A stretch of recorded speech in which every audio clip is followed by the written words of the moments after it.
Good morning બાળ મિત્રો, કેમ છો બધા? મજામાં ને? આપણે પહેલા બીજા અને હવે આજે ત્રીજા પીરિયડમાં પાઠ નંબર 6 એમાં પ્રશ્ન નંબર 5 અમૃત કાકાનો પર્વત વાર્તાના વ્યક્તિઓના નામને લાગુ પડતી વિગત સાથે જોડો. તો સકરાભાઈને શાકભાજીની લારી હતી. પછી મૃગેશભાઈ શું કરવા ગયા હતા? બ્રશ, કાસ્કો ને તેલ ખરીદતા હતા. પછી હર્ષદભાઈને શું હતું? તો દૂધના કેન લઈને સાયકલ પર જતા હતા. પછી પ્રેમીલાબેન શું કરતા હતા? તો પ્રેમીલાબેનના વજનથી સ્કૂટર દબાઈ ગયેલું હતું. પછી ચંદ્રકાંતભાઈને શેની દુકાન હતી? ચાની. પછી અમૃત કાકા શું હતા?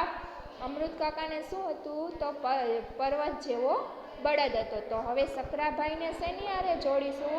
તો શાકની લારી હારે જોડીશું 4 નંબરમાં. પછી મૃગેશભાઈ શું ખરીદતા હતા? તો બ્રશ, કાસ્કો ને તેલ. તો એ પહેલા નંબર મૃગેશભાઈ હારે પહેલા નંબરને જોડીશું. પછી છે હર્ષદભાઈ દૂધના કેન લઈને જતા હતા, એટલે એને ત્રીજા નંબરને આપણે છેલ્લા નંબર હારે જોડીશું દૂધના કેન હારે. પછી પ્રેમીલાબેનના વજનથી સ્કૂટર દબાઈ ગયેલું હતું, તો ત્રીજા નંબર દબાઈ ગયેલું સ્કૂટર એની હારે જોડીશું. પછી ચંદ્રકાંત ચાની દુકાન હતી, એટલે આપણે ચંદ્રકાંત હારે ચાની દુકાનને જોડીશું બીજા નંબરે. પછી અમૃત કાકા, તો અમૃત કાકાનો બળદ હતો પર્વત જેવો, એટલે એને છે આપણે 5મા નંબર હારે જોડીશું.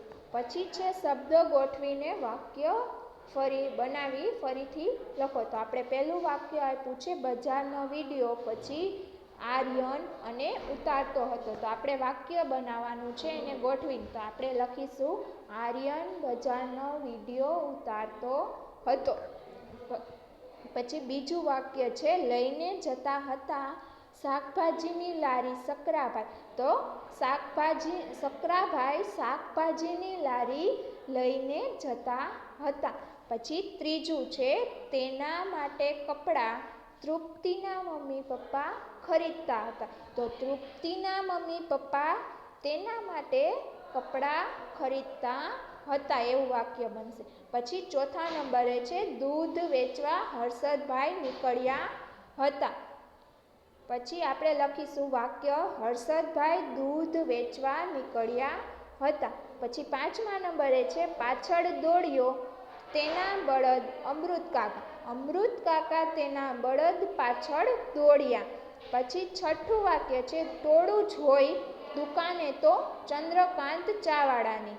તો આપણે લખીશું ચંદ્રકાંત ચાવાળાની દુકાને તો ટોળું જોઈ. પછી 7મું વાક્ય છે ભીડ જામી હતી દરરોજ જેવી પૃથ્વીપુરના બજારમાં. તો આપણે વાક્ય બનાવશું પૃથ્વીપુરના બજારમાં દરરોજ જેવી ભીડ જામી હતી. 8મું વાક્ય છે એ તો દોડ્યો બજારમાં કાકાના હાથમાંથી દોરડું છોડાવીને. આપણે વાક્ય લખીશું કાકાના હાથમાંથી દોરડું છોડાવીને એ તો બજારમાં દોડ્યો. પછી 7મું છે અમૃત કાકાનો પર્વત વાર્તાના આધારે અમને ઓળખી કાઢો. તો પહેલું વાક્ય આપ્યું છે મારી પાસે 2 પૈડાવાળું ટ્રીન ટ્રીન કરતું વાહન છે. તો કોની પાસે હતું? હર્ષદભાઈ, એટલે આપણે જવાબમાં લખીશું હર્ષદભાઈ. પછી હું મારા મમ્મી પપ્પા સાથે છું. તો કોણ એના મમ્મી પપ્પા સાથે હતી? તૃપ્તિ. તો આપણે જવાબમાં લખીશું તૃપ્તિ. પછી ત્રીજું છે મારા 4 પગ છે. તો કોને 4 પગ હતા? બળદને. તો બળદનું નામ શું હતું? પર્વત. અને પછી કાઉન્સમાં લખીશું બળદ. પછી ચોથું છે મારી ચાની દુકાન છે. તો ચાની દુકાન કોને હતી? ચંદ્રકાંતને. તો જવાબમાં આપણે લખીશું ચંદ્રકાંત. પછી 5મું છે મારા હાથમાં મોબાઈલ છે. તો કોના હાથમાં મોબાઈલ હતો? આર્યનના હાથમાં. તો આપણે જવાબમાં લખીશું આર્યન. પછી 6થું છે મારી શાકભાજીની લારી છે. તો શાકભાજીની લારી કોની પાસે હતી? સકરાભાઈ પાસે. તો આપણે જવાબમાં લખીશું સકરાભાઈ. પછી 7મું છે હું દૂધ વેચું છું. તો દૂધ વેચવા કોણ જાય છે? હર્ષદભાઈ. તો જવાબમાં લખીશું હર્ષદભાઈ. પછી 8મું છે મારો બળદ દોરડું છોડાવીને બજાર વચ્ચે ભાગ્યો. તો કોનો બળદ ભાગ્યો હતો? અમૃત કાકાનો. તો જવાબમાં લખીશું અમૃત કાકા. હવે આપણે બજારમાં દુકાનો જોઈએ છીએ, ઘણી બધી દુકાનો હોય છે, શાકભાજીની, કરિયાણાની, કપડાની.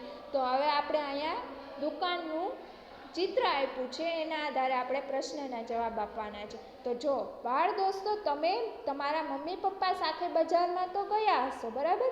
ત્યાંથી ઘણી બધી દુકાનો હોય છે, તેમાં આપણને જોઈતી વસ્તુઓ મળી જાય છે. તો આપણે આપેલી દુકાનના ચિત્ર જુઓ અને માહિતી વાંચો અને તેના આધારે પ્રશ્નના જવાબ આપો. તો આપણે પહેલું ચિત્ર આપ્યું છે કરિયાણાના સ્ટોરનું. તો એમાં એનું નામ છે કૃપાળુ કિરાણા સ્ટોર.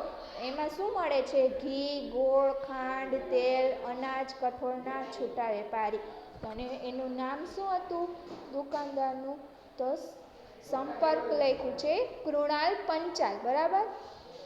તો હવે આપણે પહેલો પ્રશ્ન જોઈએ, દુકાનદારનું નામ શું હતું? તો આપણે જવાબમાં લખીશું દુકાનદારનું નામ કૃણાલ પંચાલ છે. પછી બીજો પ્રશ્ન આપ્યું છે કિરાણાની દુકાનમાં શું શું મળતું હશે? કોઈ પણ 5 વસ્તુના નામ લખો. તો આપણે કિરાણાની દુકાનમાં ઘી, ગોળ, ખાંડ, તેલ, અનાજ વગેરે મળતું હશે. પછી ત્રીજા નંબરનું છે કિરાણાની દુકાનમાં શું ન મળે? કોઈ પણ 3 વસ્તુના નામ લખો. તો કિરાણાની દુકાનમાં કપડાં, બૂટ, ચપ્પલ અને રમકડાં ન મળે. હવે એવી રીતના બીજી દુકાન છે કૃષ્ણા સ્વીટ માર્ટ. તો એમાં શું મળે છે? મોતીચૂરના લાડુ, મોહનથાળ, રસગુલ્લા, કાજુકતરી, જલેબી, પેંડા, મથુરાના પેંડા, બાસુંદી, માવો, બરફી, કાજુકતરી, હલવાસન વગેરે મીઠાઈઓ મળશે. પછી લગ્ન વગેરે શુભ પ્રસંગે ઓર્ડર લેવામાં આવશે.